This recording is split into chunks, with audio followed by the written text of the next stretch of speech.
A gente está recebendo aqui no programa o professor Filemon, do curso de português, professor Filemon. Professor Filemon, primeiramente, obrigada pela presença, viu? Véspera de feriado, sei que daqui a pouco está indo viajar, mas fez questão de passar aqui no programa antes. Obrigada, viu? Eu que agradeço, boa tarde a todos. Boa tarde, professor Filemon, você me presenteou agora com 2 exemplares dos seus mais recentes livros. Queria que você apresentasse para a gente quais são. Tá certo. Nós publicamos agora o novo acordo ortográfico da língua portuguesa, o acordo comentado. Como todos já sabem, né, o acordo está em vigor desde 1º de janeiro de 2009, e então nós fizemos uma cartilha para comentar todas as alterações que o acordo prevê. Sobretudo assim, mostrando como era antes e como ficou a grafia, né, exato, professor? um quadro comparativo, né, da grafia da língua portuguesa. E um outro livro?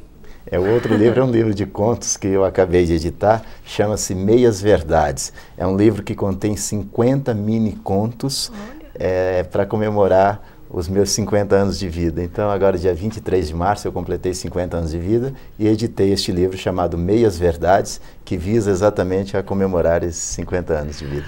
Mas qual que é a inspiração desse livro, professor Filemon? São experiências ou é tudo ficção?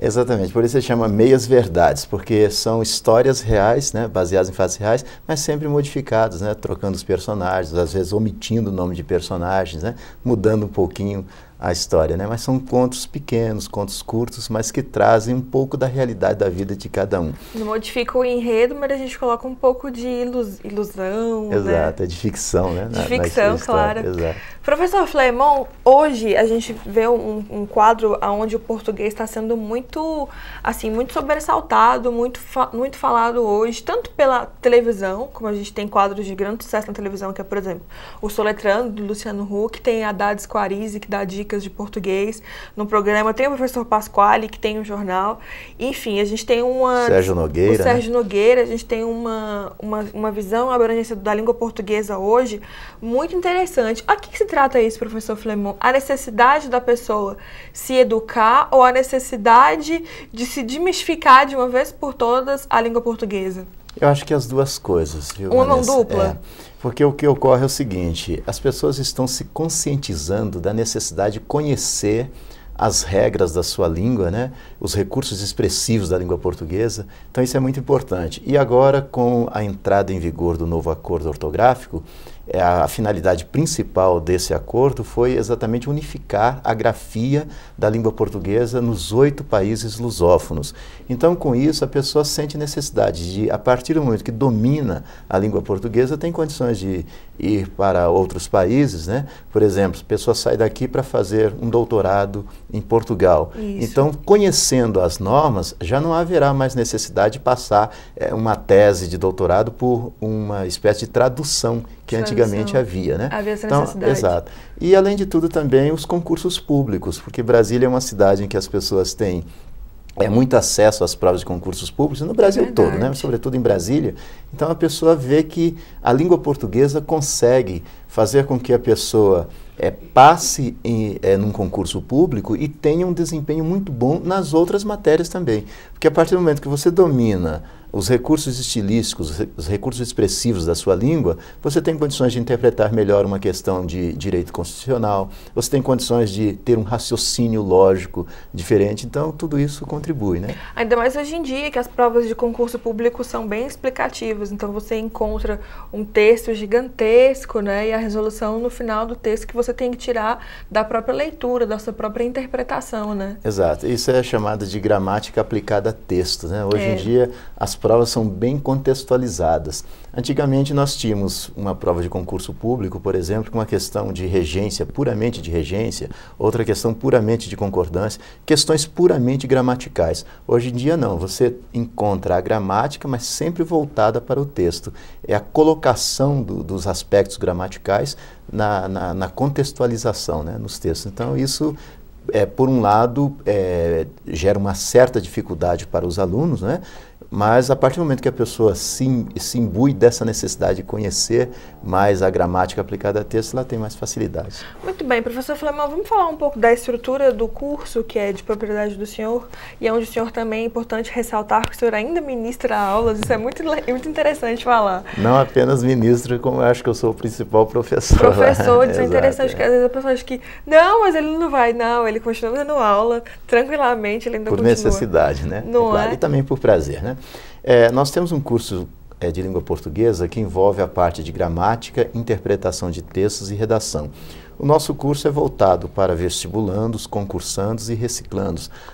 O nosso público maior é de futuros concursandos, pessoas que visam a um concurso público futuro, então querem se aperfeiçoar em língua portuguesa para poder enfrentar esses concursos. E também nós temos muitas pessoas que trabalham em órgãos públicos, né? Empresas privadas, órgãos públicos, pagam treinamento para os seus funcionários. Isso é muito importante. Uma reciclagem. Exato. A importância de se contextualizar no mercado de trabalho, de também. se atualizar. E além de tudo, de melhorar a comunicação, principalmente escrita, né? Porque a partir do momento que uma empresa, por exemplo, Banco do Brasil, nós damos muitos treinamentos para Banco do Brasil, para a Caixa Econômica, para Câmara dos Deputados, né, Senado Federal, para os tribunais. A partir do momento que uma grande empresa pública ou privada treina os seus funcionários, ela está investindo na qualidade da sua comunicação, na qualidade dos seus funcionários. Na qualidade da sua mão de obra e principalmente na qualidade de atendimento, né? Perfeitamente. A pessoa vai ser muito melhor recepcionada. E a gente sabe que a língua portuguesa bem falada, assim, expressivamente falada de uma maneira imposta corretamente, ela tem um poder muito grande, né, professor Filemon? Ela abre portas, ela faz com que a sua ascensão pessoal e profissional aconteça. A gente sabe da importância de você ter uma boa, enfim, uma boa argumentação, né, na língua portuguesa. Tanto escrita quanto falada. Eu até sugiro para os meus alunos, né, a necessidade da leitura. Porque lá no curso nós não nos importamos apenas em passar técnicas, passar regras, mas também incentivar as pessoas para mudar a vida por intermédio do estudo, né?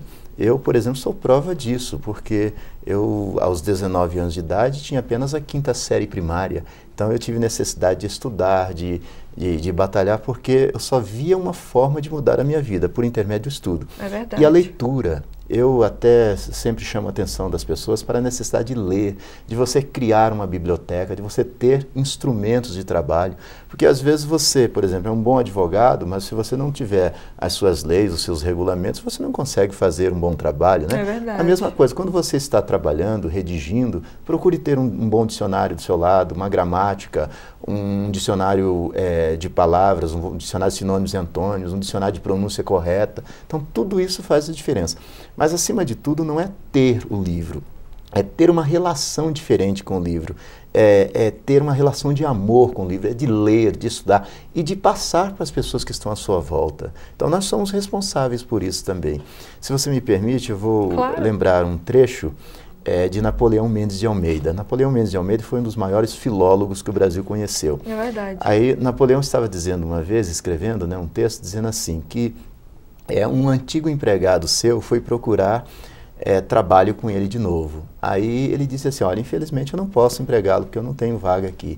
Aí ele disse assim, por que você não procura naquela construção ali, né? E apontou uma casa em construção. O rapaz disse assim, não há vagas. Aí Napoleão estranhou, né? Como é que um pedreiro, um simples pedreiro, uma pessoa que não tem muita preocupação com o conhecimento gramatical, diz não há vagas, porque o normal é dizer não tem vagas, né? Não tem vaga, é verdade. Aí ele disse assim, está escrito lá.